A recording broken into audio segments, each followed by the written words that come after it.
This is the way it feels to move through summer in Lululemon. Iconic Align softness without the front seam. For our smoothest look and feel ever, summer won't know what hit it. Stretch your limits in the non-stop flexibility of the new Lululemon Align No-Line Pant in select stores and at Lululemon.com. Paradise is back. It's finally here. In a new location, Costa Rica. There will be adventure, drama, and romance. All gas, no brakes, that's my vibe. Ready to find some love.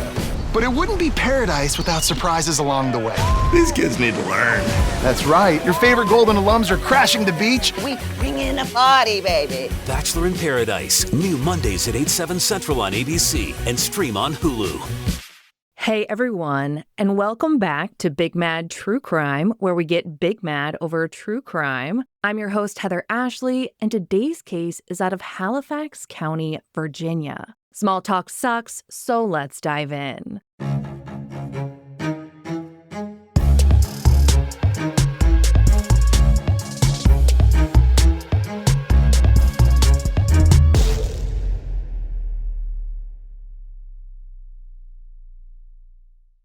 Emma Compton was the baby of her family. She had two sisters, Shauna and Winona, and a brother named Taza. Emma and Shauna were actually born on the same day, just 3 years apart, so they called themselves the birthday twins. Those two were absolutely inseparable and spent as much time together as humanly possible. I'm talking playing games and just imagining what life was going to look like when they were grown-ups. Shauna actually told me that their big plans for the future that they would share with each other were buying houses next door to each other with this zip line in between them and a slide that would start at one of their bedroom windows and end in a pool. It was the kind of childhood dreams that only two best friend sisters could come up with.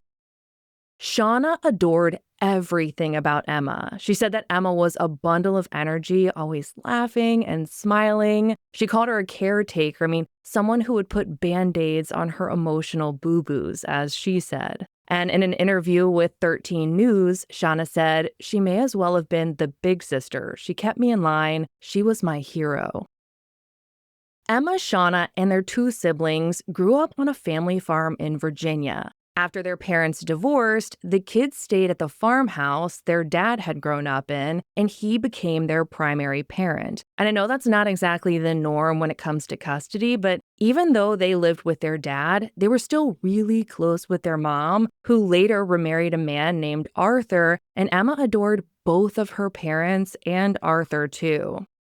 As they got older, Emma leaned into that caregiver role more and more. When their mom got sick, Emma was the one who looked after her. She also made sure that Arthur got to all of his doctor's appointments. And when their dad was diagnosed with Alzheimer's, Emma took care of him too. She happily managed his meds and always made sure that he was safe. But Emma wasn't just a caretaker. She also had a playful, creative side. She loved thrift shopping so much, and she was really, really ridiculously good at it, really good. According to Shauna, she could walk into any thrift store with $100 and walk out with $500 worth of clothes. Oh, and she loved to cook, and she never even needed a recipe to do it. Around Christmas time each year, she would make these fried apples for Shauna and then freeze them so her sister could eat them all season long.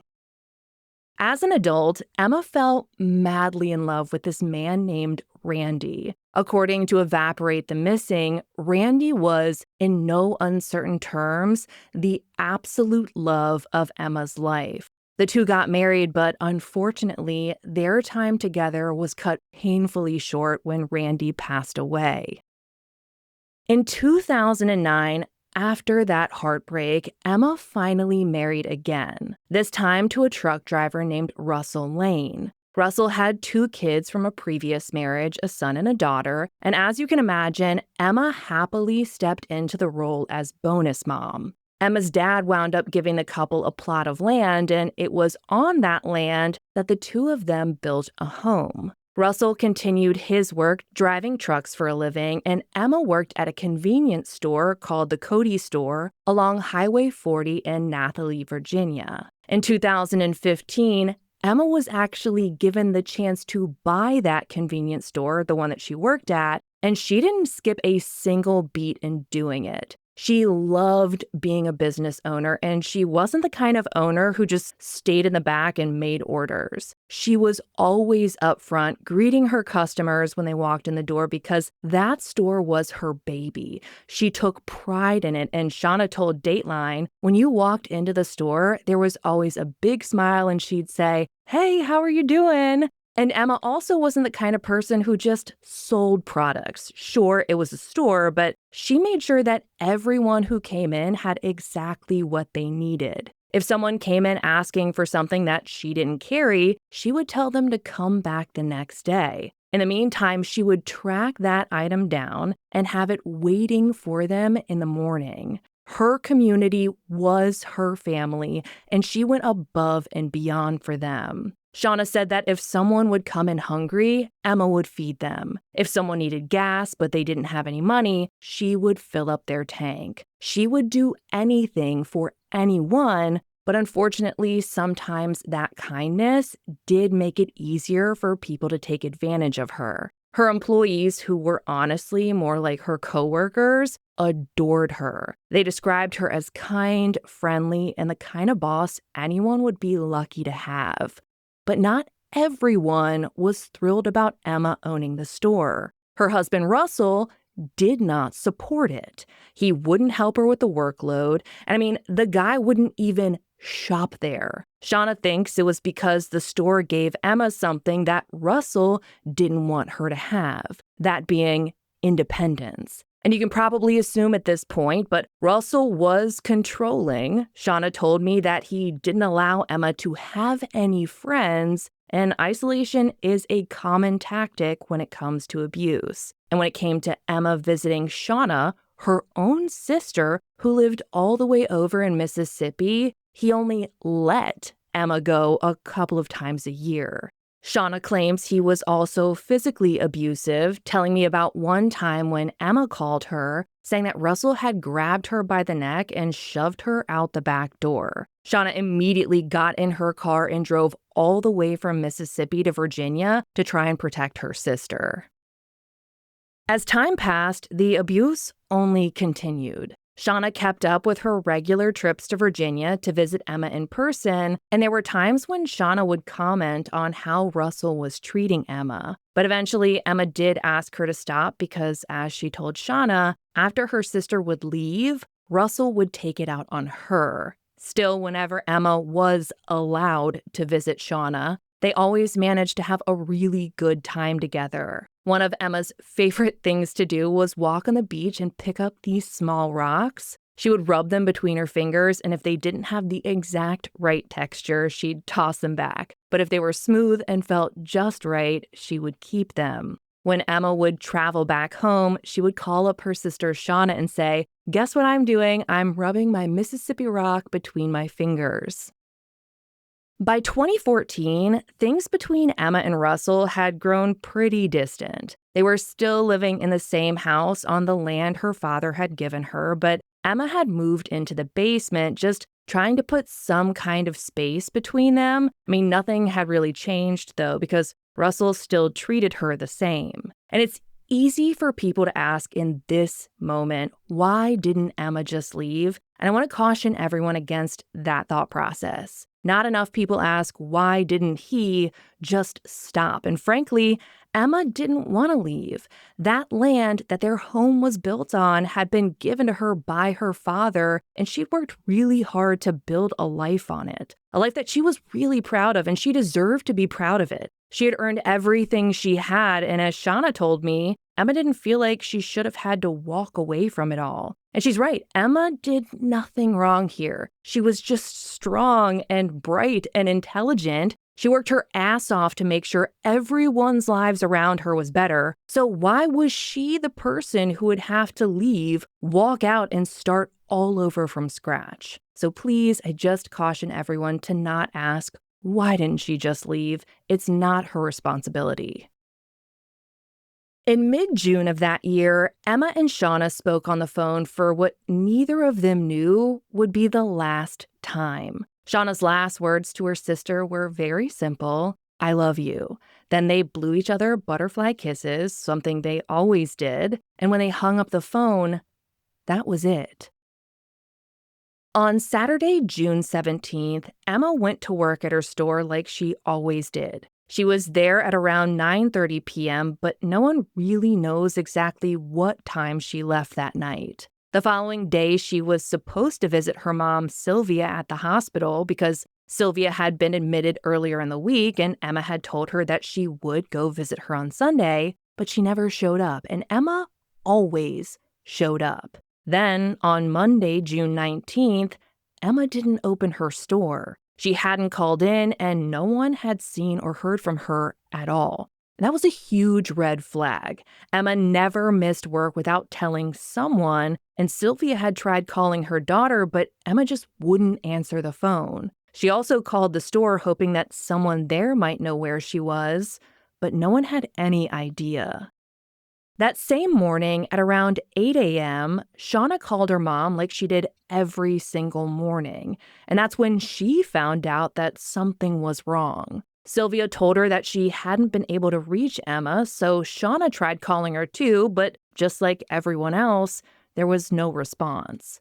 Living so far out of state, Shauna couldn't just go check on Emma herself, so she called her older sister Winona and asked her to go by Emma's house, just check on things. According to NBC News, when Winona got there, everything did seem normal. The house was neat, everything was in its place. The only thing missing was Emma. Her credit card was still there, so were her clothes, her car keys, cell phone, medication, and even her dog. But there was no Emma. Winona wasn't immediately alarmed yet either because, in her opinion, there wasn't anything that stood out here as inherently dangerous or disturbing. Shauna's instincts, though, were telling her that something was very wrong. Emma wouldn't have just disappeared, she would have missed seeing their mom, and she definitely wouldn't have ignored all of those calls. Shauna wanted to get to Virginia as fast as she possibly could, but for her, that meant Thursday. At 7 a.m. on what was now Tuesday, June 20th, Shauna called the Halifax County Sheriff's Office to officially report Emma missing. She explained that she and other family members had been trying to get into contact with her, but no one had had any success. According to NBC, 3 investigators were assigned to Emma's case, and one of the first things they did was talk to her husband, Russell. Russell told them that at the time Emma went missing, he was out of town on a work trip. And from the looks of it, police seemed to accept his answer because the house Emma and Russell shared wasn't searched for quite some time. Shauna, on the other hand, wasn't buying Russell's bullshit for a single second. She told me that she'd heard from multiple people that Russell had not worked that weekend at all, meaning, according to all of those people, he should have been home when Shauna got home from work Saturday night. And Shauna had other reasons to feel suspicious as well. Russell never did an interview with the media, and he didn't make any kind of public plea for Emma to come home. He spoke to the police, but that was it. On Thursday, June 22nd, Shauna finally made it to Emma and Russell's house. She got there at around 5 p.m. and immediately noticed that Emma's car was still parked outside. She made her way into the basement, which Emma had moved into, and it was there that she knew at this point something was definitely wrong. The room was a complete mess with clothes scattered everywhere. It was nothing like what Winona had described just days earlier. Standing in that room, Shauna had this gut feeling that Emma wasn't coming back. She knew in her soul that something horrible had happened. She tried to explain that to the police, but she felt like no one was taking her seriously. That being said, law enforcement did start organizing searches. According to the Times Virginian, multiple agencies joined the effort, including Virginia State Police, the Virginia Department of Emergency Management, and a local search and rescue team. They used cadaver dogs and searched the area around Emma's home, including 2 ponds. Winona later said that one of the dogs did get a hit, but it didn't lead to Emma. Then, in a gut-wrenching twist, tragedy struck again. This time during a search when a member of the local search and rescue team suffered a heart attack and passed away. The loss was completely devastating and led to the search being cut short much earlier than expected. After that, community members tried to organize new search efforts, hoping to pick up where things had left off, but according to Shauna, investigators shut those efforts down. She said that when people would try to help, they were told that the sheriff's office had the investigation into Emma's disappearance under control and that they didn't need any outside help. Over the next few months, the investigation continued. Detectives pulled security footage from Emma's store the night she disappeared, and they continued to interview Russell. At one point, Russell told investigators that Emma had been involved in drugs, which was a load of horseshit, but even still, police had to spend time and resources chasing that bullshit down. According to NBC, they spent 3 months looking into it and found zero evidence whatsoever to support Russell's claims. Despite that, however, according to what police were telling Shauna in the media, Russell was not considered a person of interest or a suspect, which does indeed sound insane. Shauna didn't trust Russell and felt like he was the one person police needed to be looking at. And it is possible here that they actually were. Sometimes police have to do one thing and say another just to make sure that the person that they are looking into doesn't know they're being looked into. If a person of interest or suspect is none the wiser, they're less inclined to cover their tracks or try and destroy potential evidence, and unfortunately that can make the public assume that police have lost their damn minds. That summer, Shauna decided to stay at Emma's house to be a little bit closer to the investigation and also to Russell. She wanted to keep searching, keep watching, and she kept detailed notes of anything she thought might help. During that time, Russell started talking to her about all kinds of things, like how he now wanted to file for divorce from Emma on the grounds of desertion. And do not worry, our girl Shauna did not hold back. She told him, point blank period, that's not gonna happen because, in her words, Emma would never walk on this earth again. Russell got real pissed in that moment and stormed off. And then there was something else, something really oddly specific and extremely bizarre, at least for the moment. Shauna said that on multiple occasions, Russell would ask her if she had seen a red sleeping bag. I mean, she obviously hadn't, but he just kept bringing it up, saying that he used to have this red sleeping bag and now he just couldn't find it. At the time, Shauna didn't understand why he kept asking about this dumbass red sleeping bag in a house that she doesn't live in, but later, those questions would haunt her. The red flags just kept piling up. In August, a vigil was held for Emma, but Russell didn't want to go. Eventually, Shauna guilted him into going, but the dude couldn't even be bothered to light a candle for his missing wife and wound up leaving early. He never went to a single vigil after that.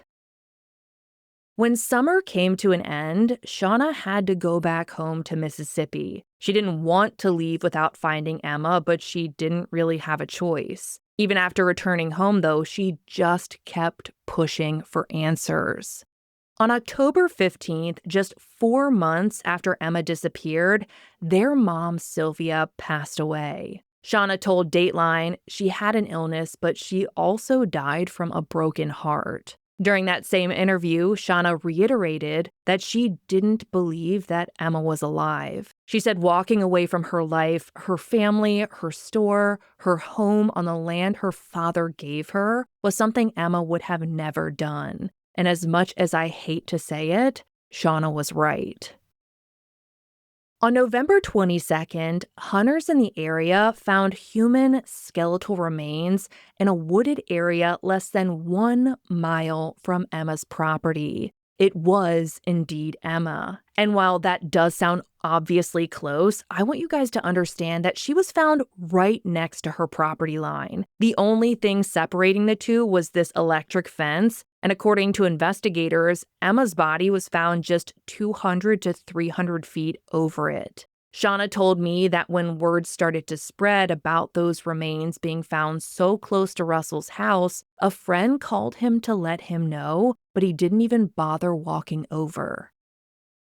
According to officers, it looked like the remains had been left in a shallow grave and that someone had attempted to bury them. And this is where things took an even darker turn. Some of the bones were found scattered across the ground, but other bones were found wrapped inside of a red sleeping bag. Seemingly the same red sleeping bag that Russell had kept asking Shauna about over and over again that summer. Again, you have to remember at the time she had no idea why he was so fixated on this red sleeping bag, but looking back now, she now believes that those questions were deliberate, as if it was some kind of way to taunt her, like almost maybe he enjoyed it. Even though the remains hadn't been officially identified at that point, Emma's family knew it was her. And given where and how her body had been found, they also knew that Emma had been murdered. In an interview with WDBJ7, Winona said, "A person may wander off into the woods and die. They don't wander off into the woods in a sleeping bag and bury themselves in a shallow grave." The remains in the sleeping bag were taken to the medical examiner for identification and autopsy, and police got Emma's dental records and both Shauna and Winona's DNA samples to try and help confirm the ID of the remains. It took more than a month, but in January of 2018, it was official. The remains were finally confirmed to be Emma's, and with that, her missing persons investigation became a homicide investigation, though at the time, Emma's exact cause of death wasn't publicly released. The Halifax County Sheriff's Office stated that solving Emma's murder was now their top priority. And according to Shauna, investigators finally got a warrant to search the basement of Russell and Emma's house. But just before the search could take place, a pipe magically burst in the basement, flooding the entire area. And I don't often believe in coincidences. In June of 2019, 2 years after Emma's murder, the medical examiner finally announced her cause of death. It was listed as homicidal violence to include traumatic neck injury, but they didn't provide any further information. But even that information wasn't given to Emma's family because they had to learn about it from the news. Emma's family reached out to the detective assigned to her case to ask him why that had happened, and they were told that even he didn't know that information was being released. As the investigation dragged on, Emma's family did everything they could to try and push it forward. In September of 2019, they announced a $10,000 reward for any information leading to the arrest and conviction of the person who killed her. At the time, a billboard was put up on a main road in Halifax County, and it showed Emma's photo alongside the words, "Who murdered Emma Compton Lane?" In a news report about the billboard, Emma's sister spoke to WSLS 10, and they said that even after all that time, her remains still hadn't been released to her family. They also said police had a suspect, but couldn't make an arrest because there wasn't enough evidence. Police didn't release the names of this suspect, but as you can imagine, everyone started looking at Russell. For the next 4 years, there were very few updates. Then, in November of 2023, the Halifax County Sheriff gave a statement to 10 News. He said, "The case is still being investigated by local and state officials and remains a top priority. I, along with many others, are looking forward to the day when the person/persons are brought to justice for committing this senseless act of violence. Our thoughts and prayers continue to be with the family, especially during this time of the year." In another article from around that same time, one of Emma's friends spoke to WDBJ7 and said, "I would like them, the police, to get on it. They know who killed her. Everybody knows who murdered Emma. I don't get why he's still sitting there." By June of 2024, 7 long years had passed since Emma had been murdered, and Shauna had never stopped looking for answers. She told ABC 13, "How do you get closure from losing the most important person in your life? The person who was always there for you and never gave up on you. She was my biggest hero and biggest cheerleader who never left me behind. So how am I going to leave Emma behind?" That October, Shauna shared Emma's story on the Moms and Mysteries podcast for Domestic Violence Awareness Month, and shout out to those girls. We absolutely love them. Shauna talked about how painful it was to know that Russell was still free while Emma, who had spent her entire life caring for other people who would have done anything for anyone, was gone.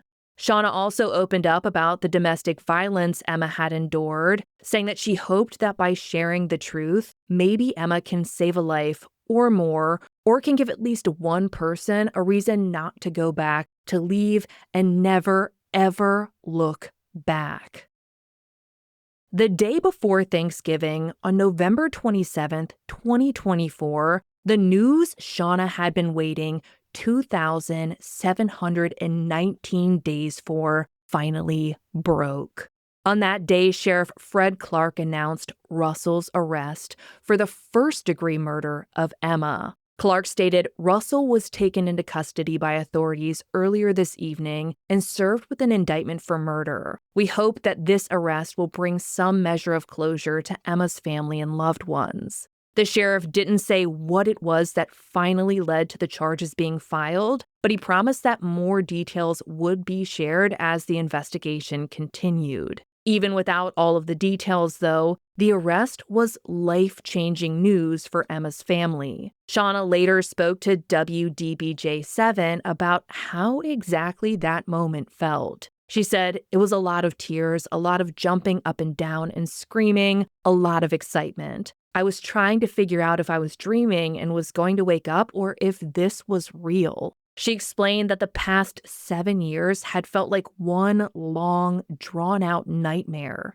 She said, "I know other families that go through this, and some of them are still waiting after 32 years, 10 years, but it's been the longest 7 years of my life. I just want Emma to have justice. I want her to be able to rest." While Shauna said that she can't say with legal certainty whether Russell Lane is guilty or not, that's up for a jury to decide, she's had her suspicions since the day Emma disappeared. She told WDBJ7, "It's a relief that he's been arrested, but Emma still doesn't have justice. I mean, this is halfway there. There's still going to have to be a trial. It's an ongoing investigation. I can't say Emma is going to have justice already because I don't know how far down the road it might be. As far as closure, there's no such thing." Shauna also noted that she hopes the public will continue to be a voice for Emma as the legal process moves forward. She then shared a message of hope for all the families who are still waiting, families who are in the middle of their own long, hard, unfathomable road. "Don't stop," she said. "Don't give up. Don't lose your faith in God. Miracles happen every day, and Thanksgiving Eve is proof that miracles can happen. They do happen." At the time of this recording, very little information has been released about what exactly led to Russell's arrest. Here's what we do know, though. A grand jury indicted Russell for the first-degree murder of Emma, dated for June 18th, 2017, which is the day after she was last seen alive. He was initially held without bond, but just before Christmas, that changed. He was granted bond and released, and we all feel the exact fucking way about that information. As of this recording, he is still going through the court process, and I will keep you updated as all of that moves forward. Until then, my heart and soul are with Shauna. She is an incredible human, and with everyone who has ever loved Emma as they continue to walk this unbearably painful path towards justice. For all photos pertaining to this case, check out Emma's highlight at the top of my Instagram profile at @TheHeatherAshley and join me there for when we go live and talk about today's case and any other true crime case on your mind. If you have a case you would like to hear covered, please share it with Big Mad True Crime on social media because all cases are covered by listener request. And I will be bringing you a brand new case a week from today, and I cannot wait. But until then, we out.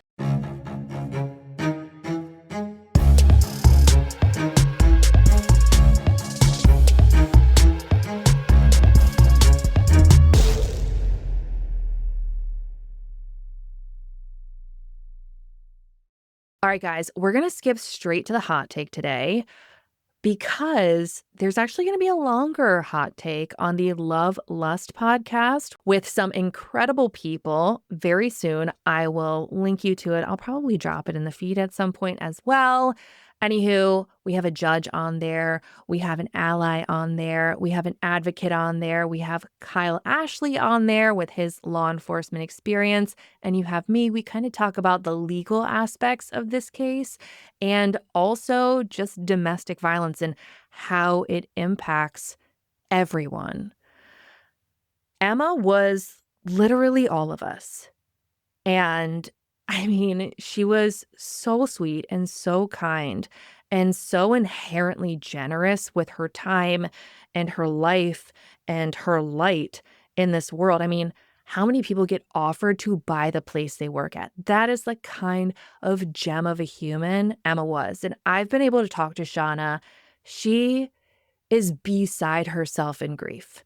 The pain that she feels every day after losing her other half, essentially, just the other piece of her puzzle is something that cannot be quantified. It is a pain that only a select group of people in this world feel. And it is gut-wrenching to know that that pain exists. But Shauna's also such a fucking fighter. She's such an incredible person, and she's done such a good job making sure that the world knows Emma. If you didn't get to meet Emma, you can feel like you know her through Shauna's advocacy for her sister. And I happen to live in Virginia, so I understand Virginia law. We're a Commonwealth in the area pretty well, so that's how we wound up connecting. You know, Shauna's been really frustrated. She had to wait so long for updates, and I truly believe that a lot of times there's a breakdown in communication between departments, especially small departments like in Halifax. I mean, this is not a densely populated area whatsoever. Their experience with cases like this is probably fairly minimal, but law enforcement is always going to be coming from an evidentiary place, an investigative place, a probable cause place, all of these boxes being checked necessary to move forward.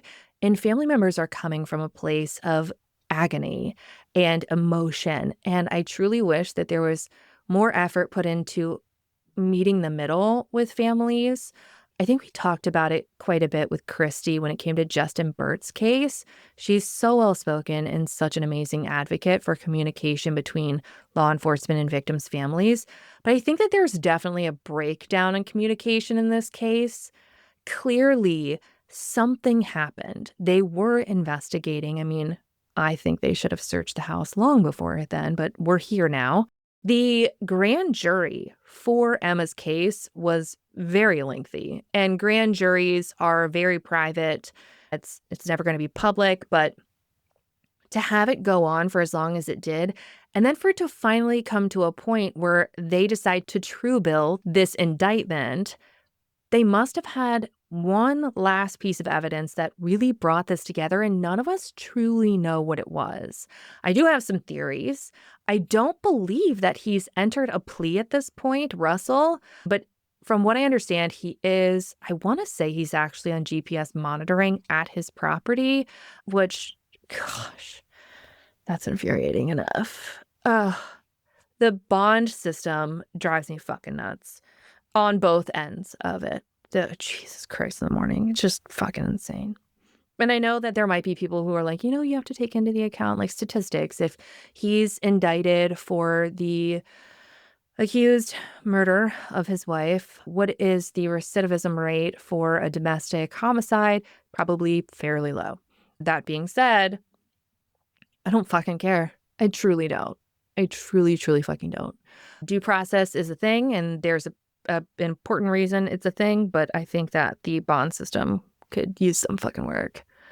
And it's so here or there depending on, who's presenting the evidence at court and which judge is presiding over the case, all sorts of shit. I don't know. I just don't fucking agree with how this is going right now.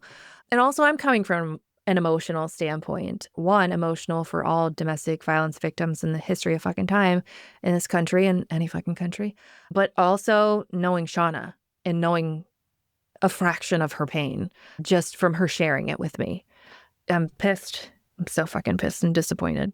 But it's moving in the right direction. And, thankfully there is that, because not everybody gets that moment. And I think she was really eloquent in saying this is halfway there. We're halfway to justice, because anything can happen at a trial. Now, I believe they have a good case.